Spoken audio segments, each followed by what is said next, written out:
チーズみたいな濃厚ヨーグルト食べてみたくない？おはようさんです。こままるです。日本国内にいるとなんか生でつくものが多いような気がします。例えば生シュークリームとか生チョコとか生キャラメルとか、その生ってつけてるものって何が同じなんかな思って考えてみたんですけど、こままるが行き着いた答えはどれも濃厚なお味さんでした。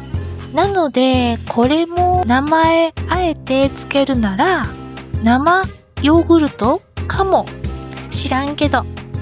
ほな用意するもの、プレーンヨーグルト 400g、 酒粕 100g 以上です。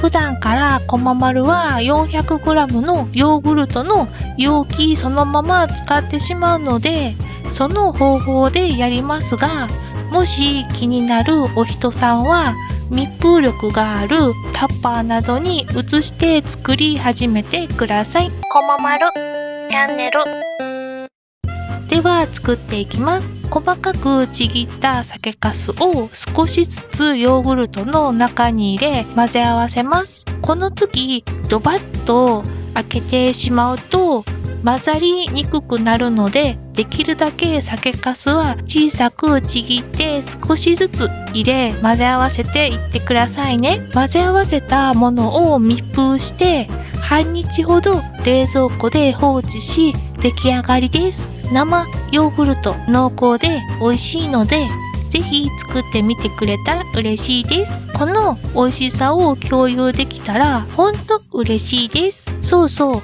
少し酒粕がダマになってる場合もある思いますが、それもそれで美味しいので神経質にならなくて大丈夫です。酒粕の銘柄や時期で味が結構違うので、ぜひぜひ楽しんで作ってください。ここまで見てくれてありがとう。また次の動画で会えるといいね。